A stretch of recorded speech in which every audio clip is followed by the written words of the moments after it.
Slovenia. Slovenia is not a large country, but the landscape is highly varied. Join us for a 14-day campervan road trip through this beautiful and warm country. We will show you well-known areas, some insider tips, and of course the specialties that Slovenian cuisine has in store for us.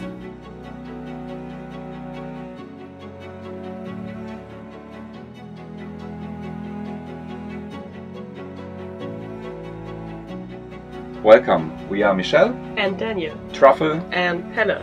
And today we start our 2-week camping trip through Slovenia.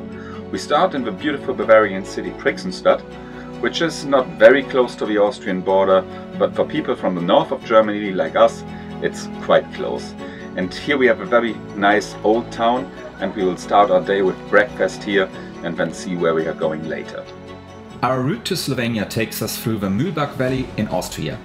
After another day, we reach our first Slovenian campsite, Camp Spik, in the north of a Triglav National Park.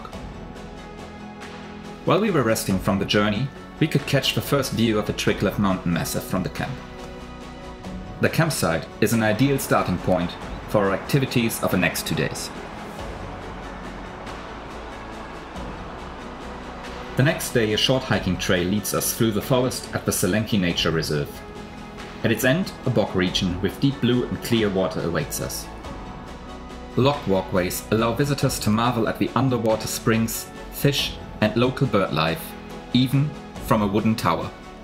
Staying inside the walkways is highly recommended, because there are snakes in this bog area.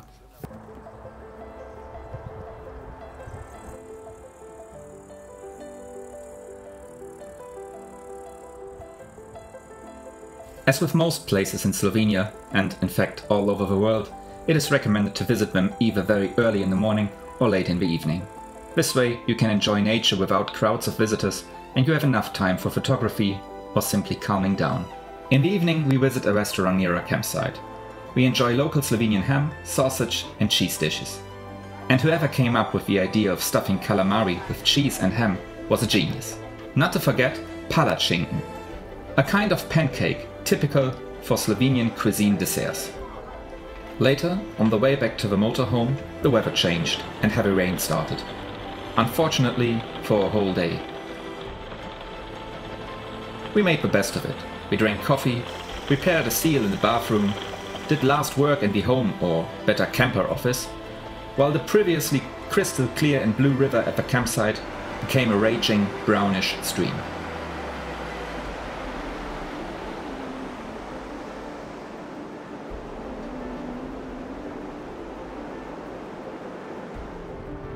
The next morning the rain had stopped. We set off early into the forest at 6:30 in the morning. Our destination is a large waterfall in the nearby mountain massif. Due to the early hour, we do hardly meet any other people on our partly adventurous, narrow and dangerous path. On our way we come across romantic hikers' cabins that even have barbecue areas. Drops on the leaves and washouts on the way remind us of the past rain. Our path leads us out of the forest to a riverbed.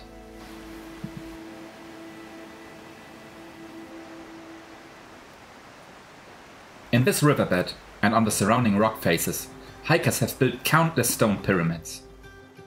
Of course, we did not miss the opportunity to build a pyramid ourselves and thus contribute to this somehow surreal landscape. Ideally, building a pyramid brings luck, and our wish comes true that you give this video a thumbs up.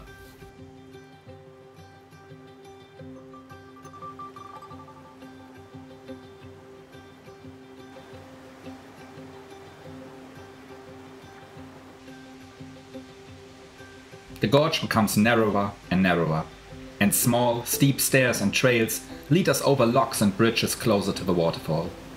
Not easy, with our 2 very active French bulldogs on the leash.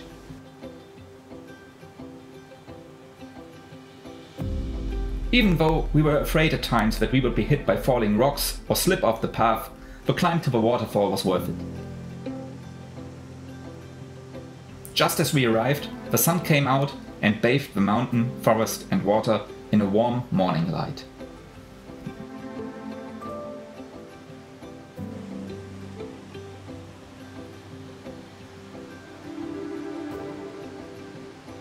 After a short rest and enjoying the view, we continue our hike to get very close to the waterfall.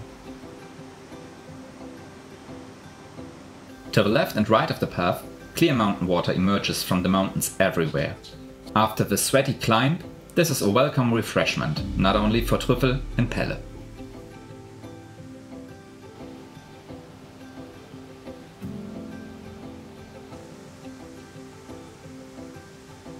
At the highest point of our hike, we linger for a bit, until the spray and wet air prompt us to descend.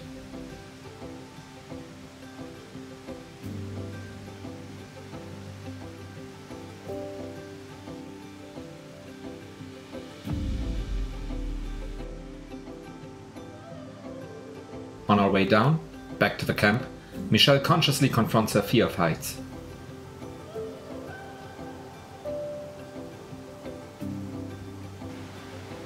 Once again, we enjoy the sight of the bluish water, the stone pyramids, and also the smaller waterfalls in the stream.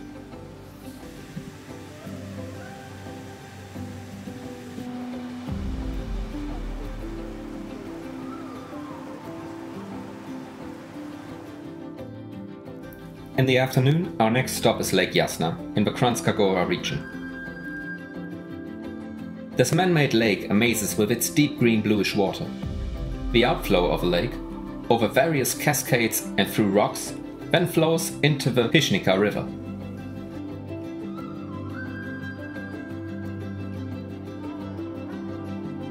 The lake is developed for tourism only on one side, while the other shores are not or barely developed. This healthy amount of tourism in our eyes allows us to eat a burger and drink a gin, while enjoying the panorama of the mountains.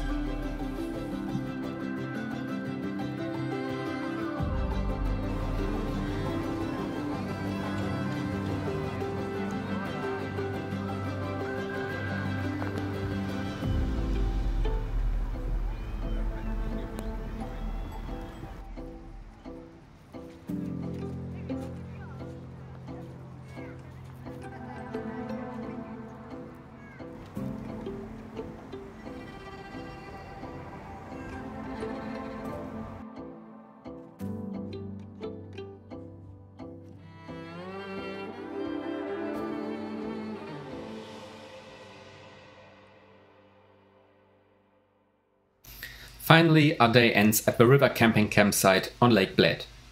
We added the first photos by candlelight and wine, and our dogs rest from the exhausting hikes. In the darkness, we take a small night hike to the river surrounding the campsite. The fog and the flashlight light and the splashing of the water make this hike special.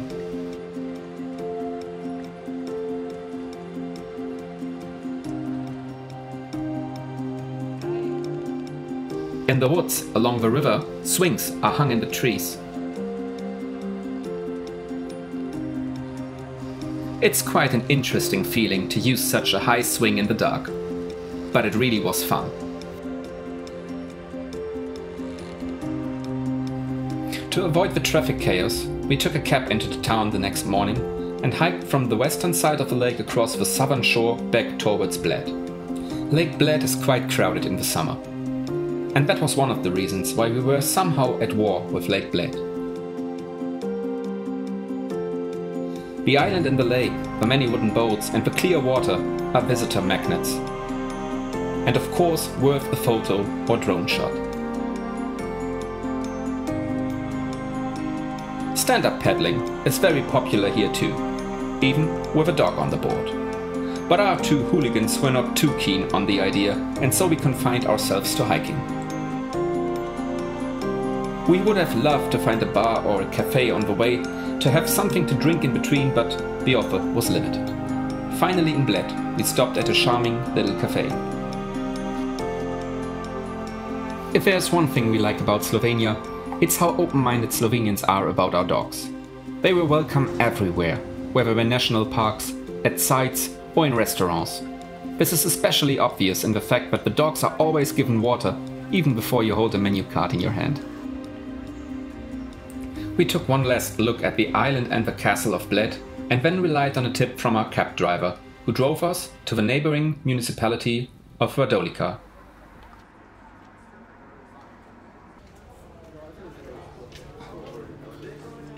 Here a lovely old town, various restaurants, an ice cream parlor and a really beautiful church awaited us. All this far from the hustle and bustle of Lake Bled.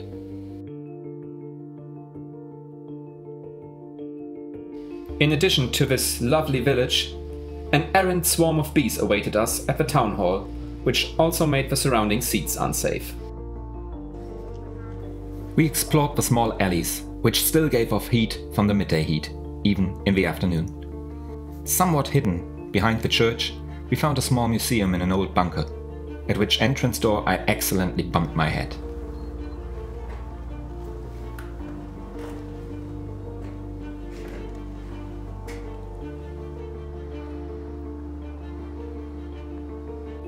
In the corners and alleys of the city there was much to discover. Architecture, pretty back gardens, art. Parts of the city are connected by underground passages, and you can almost get a little lost. A Mediterranean feeling came up, and before heading back to the campsite we searched for a quiet little corner for a little refreshment. Early in the morning of the next day we set off for Vintgar Gorge. At 7:30 in the morning we are the first visitors to enter the gorge. Hardly any other visitors disturb us on our hike, and only the murmur of the water and the awakening nature can be heard. Hardly any other visitors disturb our hike or can be seen on our photos and videos.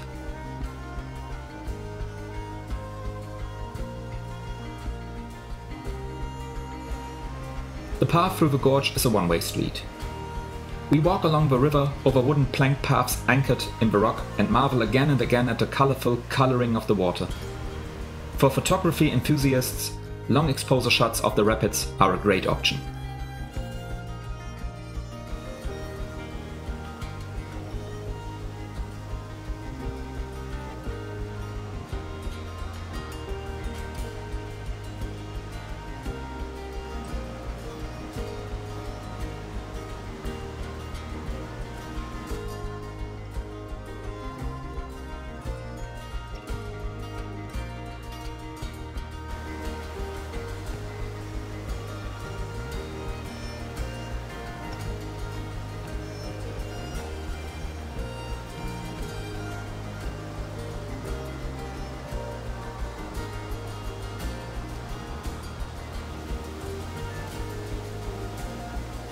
Slovenia is often so diverse that we can't believe that we are still in Europe.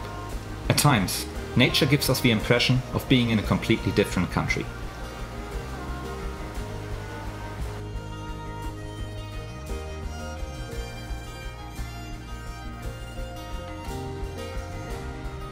Who needs the jungles of Costa Rica or Bali when you have Slovenia?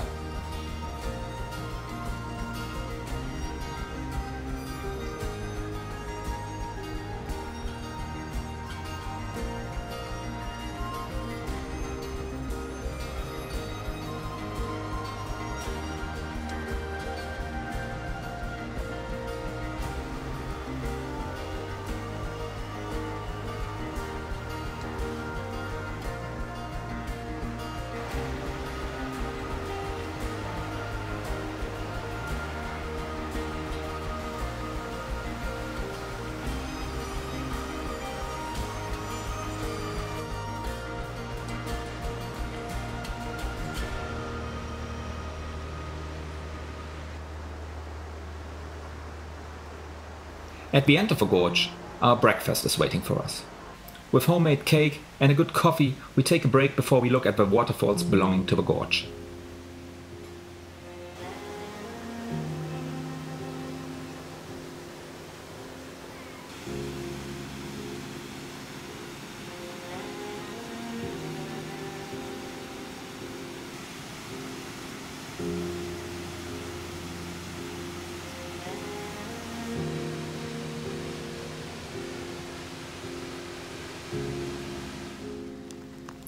Due to the one-way street in the gorge, the way back leads us on the outside of a surrounding mountain, over blooming mountain meadows and forest paths back to the parking lot.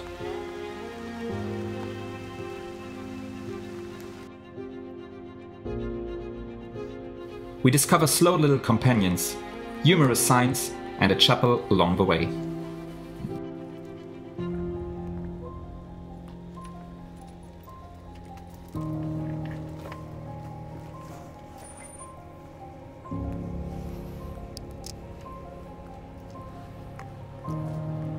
In the rain, the muddy path around the mountain is quite an adventure, as one could easily slip.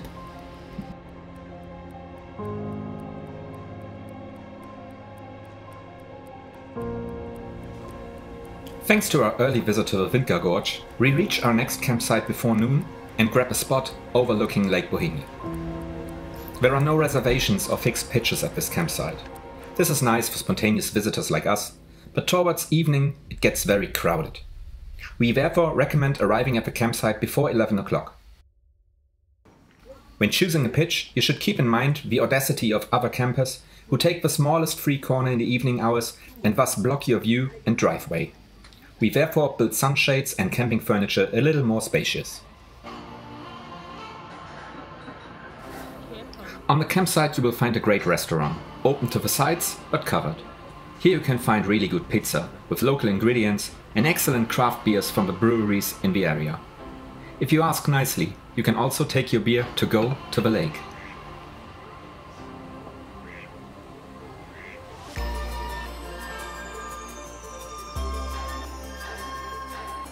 Lake Bohinj was a tip from our cab driver.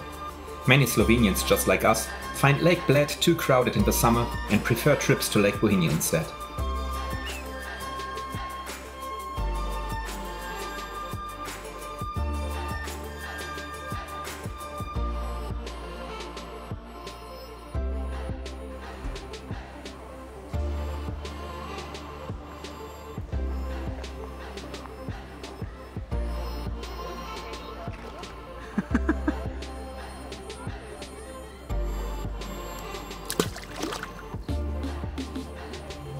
There is a wooden shuttle boat waiting for you, which departs according to schedule. However, we decide to take a ride on a wooden rowboat. This is more exhausting, but also more peaceful. So we also find out that our dogs are not at all water, or better, boat shy. The weather is overcast at first. Thick clouds hang over the lake, but then the cloud cover breaks.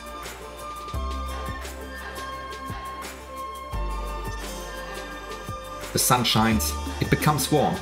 So warm that we can even go swimming in a quiet bay.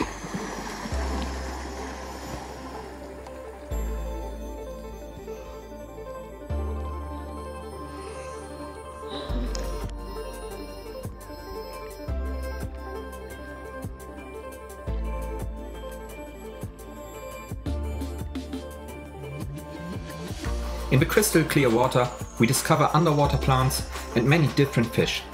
One of them, even despite its small size, quite aggressive.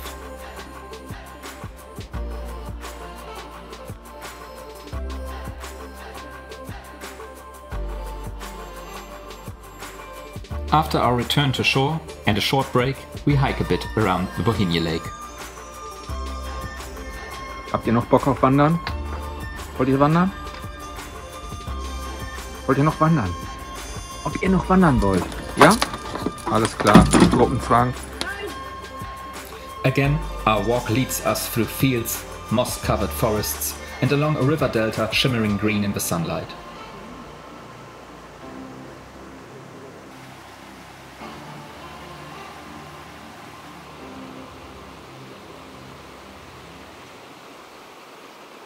We only manage a short distance until an approaching thunderstorm forces us to return. After 2 days at Lake Bohinj, it is time to leave. We continue our journey with a destination Soča Valley. When we leave, a real fight breaks out among new arrivals about our pitch and who will get it now. The way to Tolmin leads over a mountain pass, which is barely suitable for larger campers.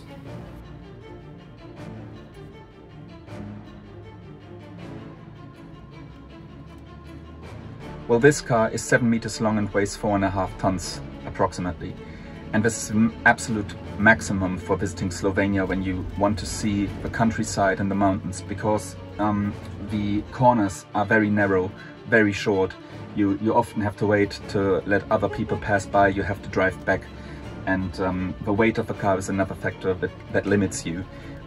because it's simply too heavy to roll down the mountains in one step. The brakes will fail. For the last part, it was about 10 kilometers. We took 5 breaks of 15 to 30 minutes now, just to cool down the brakes, because otherwise this would very likely end in an accident. So these are limitations if you visit Slovenia with a big camper van. We already said a Land Rover, a Defender with a rooftop tent, that would be something which is appropriate here. But to be honest, at times with this car, this is not vacation. This is stress, fear and pain. Initially, we wanted to stay in Tolmin on this day, but only limited free campsites, far from all interesting places, made us look for an alternative. As so often, it is the detours that bring you to the really beautiful places. Exhausted from the stressful drive, we find ourselves in the evening at Camp Lazar, one of the most beautiful campsites of our trip, directly on the banks of the Soča River. The restaurant of Camp Lazar resembles a ranch. At the bonfire, lit at the end of 2 evenings, we again enjoy local craft beers and exchange ideas about destinations and rooftop tents with our newfound friends. I swear to God, I have never eaten such tender and good pork ribs as here. With such good catering, we explore the Soča Valley. We cross wobbly suspension bridges, balance over small wooden bridges, but mostly we just marvel at the deep blue water.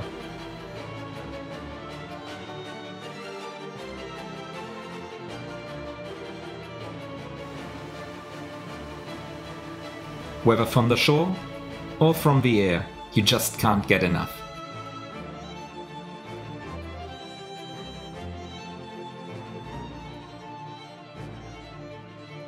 The hiking trails here are quite challenging. Large differences in altitude bring us, and especially our dogs, to our limits.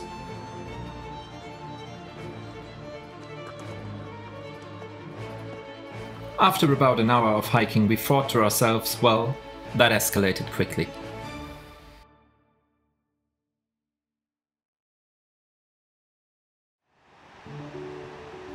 Nonetheless, the view, the nature and the blue Soča were worth all the effort. And once again we found ourselves in a world whose sheer existence we would not have suspected in Europe.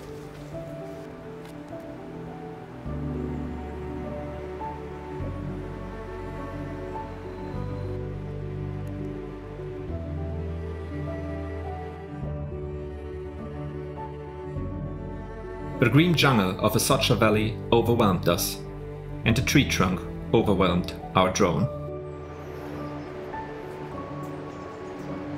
We continued further into the woods, exploring abandoned barns and taking a closer look at one place or another.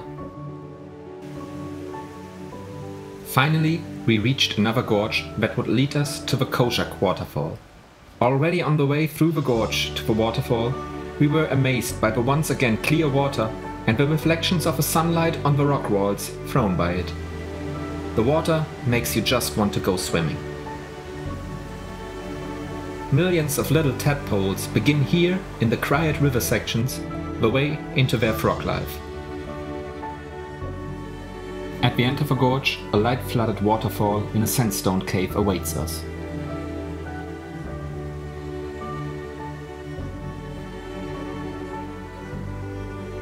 Exhausted, we return to Camp Lazar in the evening. With these impressive experiences and images in mind, we return once again to the ranch restaurant. The blue Soča stream has burned itself into our heads.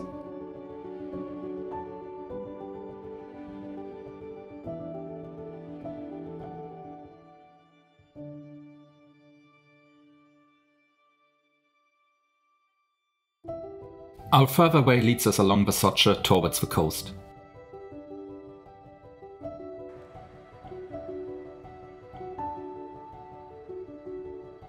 Our day begins in Kanal ob Soči, where we have breakfast in a small cafe by the town fountain. It is Sunday, the church bells are ringing and the town is slowly coming to life.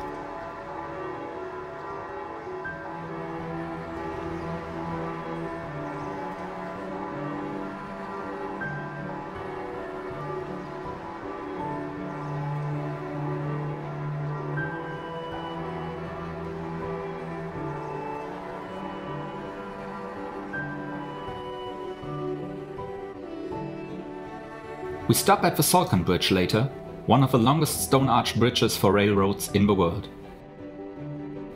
Here we stop for the delicious carpaccio and fried calamari. Closer than these calamari, we do not get to the coast, because it is quite crowded in the summer months of July and August. In the coastal towns there are plenty of party people, and as a quieter alternative we head for the vineyards near the coast. On this day we stay at the tourist farm Robivera. Our coastal alternative should once again prove to be a highlight. In the evening we took our seats at one of the 3 large wooden tables on the porch. Robert and his daughter explained that there was no menu, only seasonal food from their own production and of course their own wines. Through the olive trees flooded with golden light we watched the sun sink into the sea at the coast. The day ended with candlelight and delicious wine, and the next morning we took a hike through the vineyard and were given a tour of the wine cellar.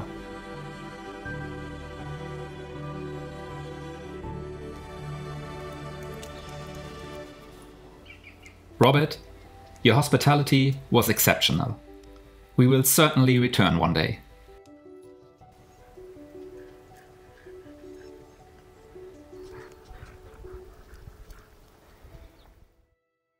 We travel further north to the wine region, which is the home of the wine Tiran, which tastes as particularly full-bodied thanks to the red cast soil.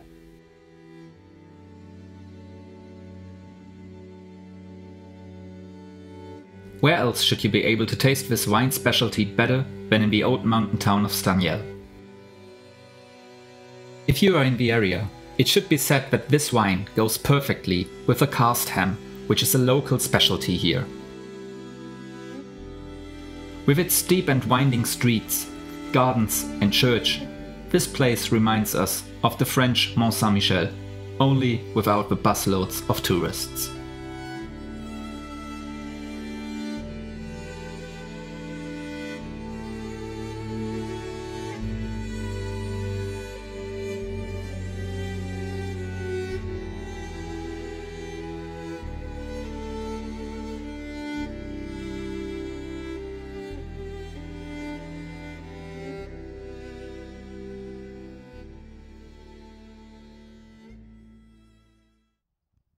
Our pitch today at Tekavka Ograda farm is special.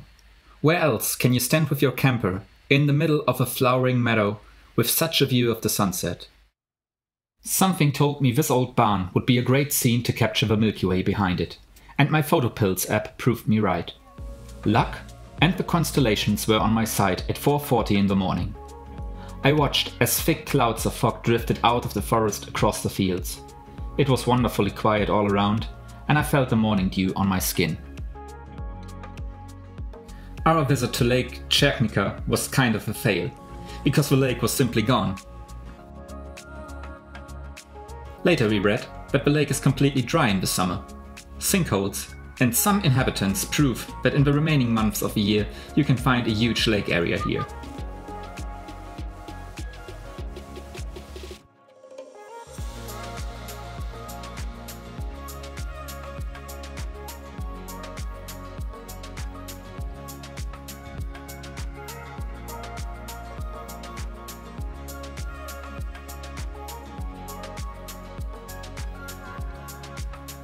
At least our dogs love the mud. Next. Sometimes one is dumb and careless. Too careless. And so I descend into the Weaver Cave at Rakov Skocjan. Even worse, I somehow managed to climb down the steep scree field at the cave entrance. Let the drone fly, take some photos, but I didn't think about how to get back up. 3 times I slip and slide down the ramp again. Only in the 4th attempt, on all fours, I help myself with a branch and make it out again. Well, it was an exciting experience. But Rakov Skocjan has more to offer than trapping yourself in a cave. Because in the Rakov Skocjan hiking area, we find natural bridges that were washed into the rocks there millions of years ago. The river responsible for this still flows along here, but in summer in the caves and bridges only underground. It is an incredible feeling to stand under these huge rocks.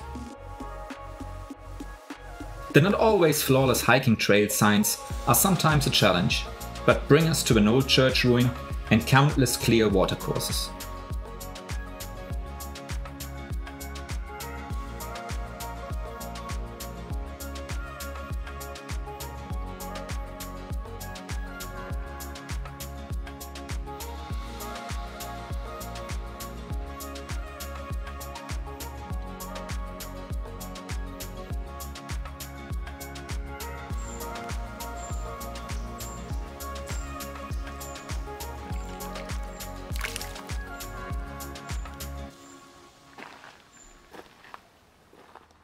After a long and exhausting night drive, we reach our campsite Big Berry near Gradach. We arrived too late, and not until next morning we realized that a wonderfully located bar with a beach section would have been waiting for us here. At least we visit this bar for breakfast and then enjoy the swing hung next to the river.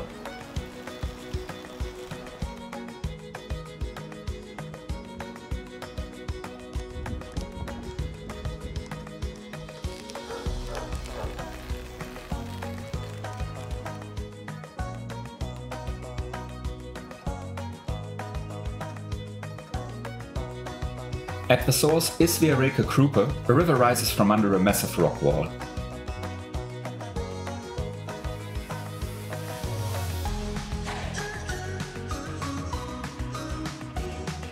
The lake created pours over various cascades and becomes a river that can be passed over suspension bridges.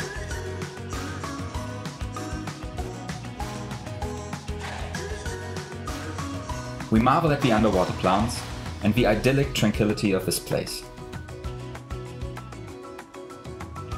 At one point, a beaver has already done a great job. With a little more effort, the tree will soon fall.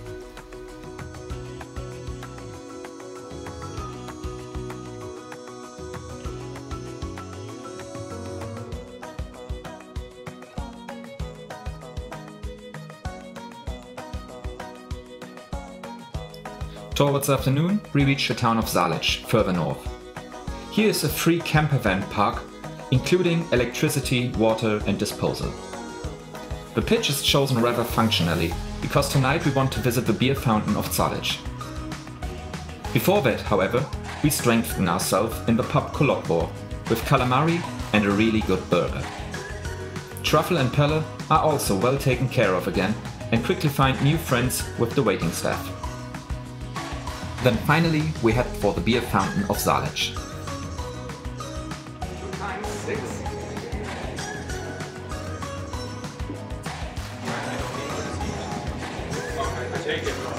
Thank you. So these glasses come with an RFID chip integrated in the bottom, and they allow us to refill our cups 6 times, so we can try 6 different beer flavors here.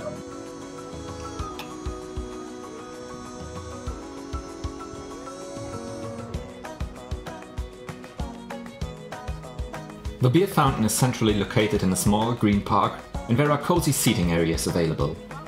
Equipped with the best local craft beers, it's a great place to linger and watch the colorful action at the beer fountain.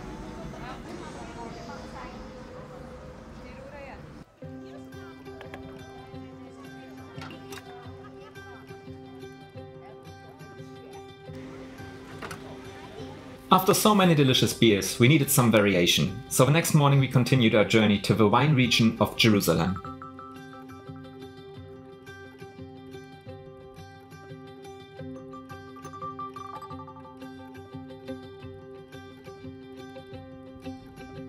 If one thing is certain, people here know about cheese, sausage and barbecue dishes. Not to mention the wine. The dry chipon and the sweet muscat ottonel are a must-try. In the vineyards, many wineries offer apartments and even camper pitches. So does the Puklevec winery. From our camper we look directly into the vineyards.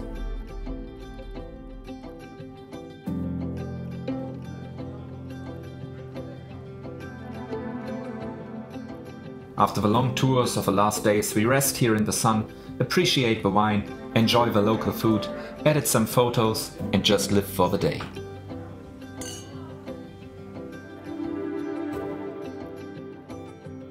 Our day ends with a breathtaking sunset over the vineyards, and our further journey takes us to Maribor the next day. Maribor attracts with an old town and a large bar and pub scene. In addition to the spruced up corners of the city, there is also the dirty, somewhat dodgy Maribor. The visit reminds us of Prague, and we can imagine that these not so chic corners can certainly unfold their charm in the nightlife at dusk. It's just that with temperatures of over 30 degrees in the small streets and alleys, we don't really want to get into the evening mood. We drink the last Slovenian šipon by the Drava, but then flee from the wasps, which for some reason like to fly behind my glasses and in my eyes. Our final and last stop in Slovenia is the Herzerl Road. It lies directly on the Slovenian-Austrian border. A road through a vineyard forms, viewed from the right angle, a heart on the Slovenian side of the border. It's a nice picture to end this travel report with, because we fell in love with Slovenia, with the people, the hospitality, the down-to-earth way of life and the nature. Slovenia, we will be back, for sure. Maybe with a smaller vehicle, maybe with a Defender with a roof tent. Who knows? Well, this is the moment. I've just finished editing this video and I hope that you enjoyed it. If so, give this video a thumbs up and also subscribe to our channel for more interesting travel reports to come. You can also read the full blog post on pixelfriedhof.com and I would be really happy to see you there. Have a nice day, safe travels, see you.